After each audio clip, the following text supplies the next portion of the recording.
지난 시간에 만나를 거두는 원칙을 말씀드리면서 세 번째 원칙이 여섯째 날은 안식일까지 먹을 수 있는 양인 2오멜씩을 거두어야 한다고 말씀을 드렸습니다. 오늘 본문을 보면 이 부분에 대해서 모세가 처음부터 말을 했던 것이 아니라는 것을 알 수 있습니다. 22절 말씀을 보면 여섯째 날에는 각 사람이 갑절의 식물 곧 하나에 2오멜씩 거둔지라. 회중의 모든 지도자가 와서 모세에게 알림해. 아멘. 이 말씀을 가만히 살펴보면 이스라엘 자손들이 여섯째 날 의도적으로 만나를 2오멜씩을 거두려고 했던 것이 아님을 알 수가 있습니다. 원래 평소대로 거둔다고 생각하고 거두었는데 집에 와서 달아보니 각 사람에게 2오멜씩 돌아가는 양이었다는 것입니다. 하나님께서 그렇게 양을 조절하신 것입니다. 구약 성경에서 안식일이라는 단어가 처음으로 등장하는 것이 바로 오늘 본문이죠. 하나님께서 천지를 창조하시고 일곱째 날에 안식하셨다는 내용은 기록되어 있지만 안식일에 대한 말씀은 처음으로 언급되고 있습니다.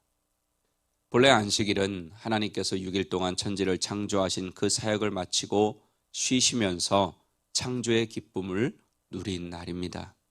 그리고 시내산에서 모세에게 10계명을 주심으로써 안식일 규례를 확실하게 하셨습니다. 여기서 만나와 관련하여 안식일 규례를 주시고 있는 이유는 미리 예행 연습을 시키는 거 계시는 것이라고 볼 수가 있습니다. 하나님께서는 안식일을 소중히 여기십니다. 앞에서 언급한 대로 하나님께서는 6일 동안 창조사역을 마치시고 난 이후에 안식을 가지신 날이기 때문입니다. 하나님께서는 사람들이 이 안식에 동참하기를 원하셨습니다. 사실 하나님은 전지전능하신 하나님이십니다. 6일 동안 일하셨다고 하루 쉬실 필요가 있는 분이 아니시라는 뜻이죠. 그럼에도 불구하고 하나님이 안식하셨다는 것은 또 안식일을 율법으로 정해서 사람들로 하여금 백성들로 하여금 지키도록 하셨다는 것은 하나님을 위한 것이 아니라 사람을 위한 것이라는 것을 알 수가 있습니다. 그래서 하나님께서는 이스라엘 자손들이 이 안식에 동참할 수 있도록 여섯째 날에는 먹을 것을 2배로 주신 거예요. 그 다음날 쉬게 하기 위해서. 하나님의 입장에서는 사람들을 하나님의 안식에 동참시키는 목적으로 안식일을 허락하셨지만 사람의 입장에서 보면 안식일은 하나님이 주시는 배려요, 사랑이라고 할 수 있습니다. 이스라엘 자손들은 애굽에서 어떤 지위의 사람들이었습니까? 바로 노예 아니었습니까? 그냥 주인이 시키면 시키는 대로 하는 그런 노예의 삶을 살았어요. 이 고대 사회의 노예에게 안식이라는 것이, 쉼이라는 것이 공식적으로 있었겠습니까? 그냥 그런 쉼은 없고 주인이 시키는 대로 다 해야 되는 그런 존재들이었습니다. 그저 주인이 잠깐 쉬라고 할 때만 쉬는 존재였습니다. 그런 노예의 삶에 젖어 있었던 이스라엘 자손들에게 이제 하나님이 일주일에 한 번은 쉼을 가지라는 것입니다.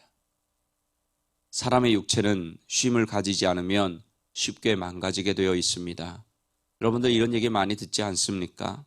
쉬는 날 없이 매일 장사하거나 열심히 일해서 돈은 많이 벌었는데 그 몸은 망가져서 병원에 돈 다 갖다 주고 고생하는 분들, 그런 이야기 들어보셨을 것입니다. 육신은 이렇게 분명히 한계가 있기 때문에 쉬게 해주지 않으면 고장이 나게 되어 있습니다. 하나님은 이것을 너무나도 잘 아셨기 때문에, 창조주이시기 때문에 안식일을 통해서 우리에게 쉬도록 배려하고 계신 것입니다. 근데 안타까운 것은 쉬어보지 않은 사람은요, 쉬라고 해도 어떻게 쉬어야 되는지 잘 몰라요. 한국 사람들 가운데, 한국 사람뿐만 아니겠죠. 소위 말하는 일 중독자들은 쉬라고 해도 어떻게 쉬어야 되는지 방법을 몰라요. 쉼 자체가 낯설어요. 이해가 안 돼요. 이스라엘 자손들에게 있어서도 안식일 날, 일곱째 날 쉰다는 것 처음에는 정말로 어색했을 것입니다. 430년, 또 개인적으로 봐도 수십 년 동안 그렇게 살아와 본 적이 없기 때문에. 오늘 본문에 보면 안식일은 나가도 만나를 거둘 수 없다고 하는데도 만나를 거두기 위해 나간 사람들이 있는 것을 보면 우리는 그 사실을 알 수가 있습니다. 하나님은 지금 이스라엘 자손들을 하나님 나라 백성으로 만드시기 위해서 하나하나 훈련을 시키고 계십니다. 나중에 십계명이 주어지고 또 율법이 성문화된 이후에 하나님께서 안식일 규례를 훨씬 더 강화하셔서 안식일에 일하는 자는 반드시 죽일 것이라고까지 규정하십니다. 그만큼 안식일을 지키는 것을 하나님은 중요하게 생각하셨습니다.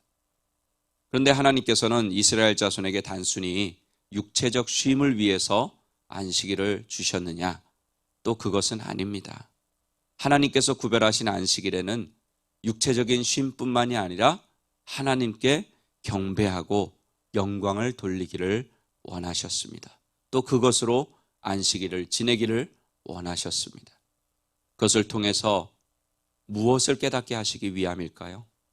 삶의 주인이 하나님이시고 또 살아야 할 이유가 하나님께 있음을 깨닫게 하시기 위함이었습니다. 이 안식일의 목적은 지금도 이어져 내려오고 있습니다. 오늘날에는 이 안식일의 개념이 주일로 바뀌었어요. 이스라엘 사람들이야 지금도 안식일을 지킵니다. 안식일이 주일의 개념으로 바뀌게 된 것은 예수님께서 부활하신 날이 바로 주일이기 때문이죠. 금요일 날 예수님께서 십자가에 못 박히시고 주일 아침에 죽음의 권세를 이기시고 부활하셨기 때문에 안식일이 주일로 발전이 된 것입니다. 그리고 주일에도 여전히 안식이라는 의미는 담겨 있어요. 하지만 여기서 말하는 안식, 우리 기독교에서 말하는 안식은 단순히 육체적인 안식만을 의미하는 것이 아님을 알아야 합니다. 가끔씩 이렇게 말하는 분들이 있습니다. 교인들 중에는 목사님, 주일은 좀 편안히 쉬고 안식해야 하는데 예배드리고 봉사하고 나면 몸이 더 피곤합니다. 이거 안식 아닌 거 아니에요? 여러분은 어떻게 생각하십니까? 여러분 가운데도 혹시 이렇게 생각하시는 분이 계실지는 모르겠지만 그럼 과연 진정한 쉼, 진정한 안식은 과연 무엇일까? 육체적인 쉼만이 진정한 안식일까? 여러분 한번 쉬는 날 실컷 자고 집에서 TV 보고 먹으며 뒹굴고 나면 육체가 힘을 얻고 더 개운하던가요? 육체는 우리가 경험했듯이 자면 잘수록 더 잠이 오고 더 피곤합니다. 또 쉰다고 아이들과 어디 다녀오면 육신에 힘이 나던가요? 어디 갔다 오면 더 피곤하죠. 진정한 쉼이 육체의 쉼만이 아니라는 것을 증명하는 것입니다. 진정한 쉼은 우리의 영혼이 쉼을 얻는 것입니다. 주일에 교회에 와서 예배드리고 봉사한다고 몸은 더 피곤할 수 있어요. 하지만 하나님께 예배드리고 하나님의 말씀을 들으면 하나님의 일을 하면 영혼이 쉼을 얻고 하나님이 주시는 새 힘을 공급받게 되는 줄로 믿습니다. 또한 주일에 하나님께 예배함으로 인해 내가 하나님의 백성이라는 인식을 재점검하고 인생의 주인이 하나님이시라는 것을 다시 확인하고 주님을 위해 살기를 결단하게 되는 것입니다. 그래서 안식일과 주일은 우리를 향한 하나님의 배려인 것입니다. 하나님께서 이렇게 우리에게 배려해 주셨으면 우리는 어떻게 해야 될까요? 주일을 잘 지킴으로 인해서 하나님을 기쁘시게 해드리는 사람이 돼야 합니다.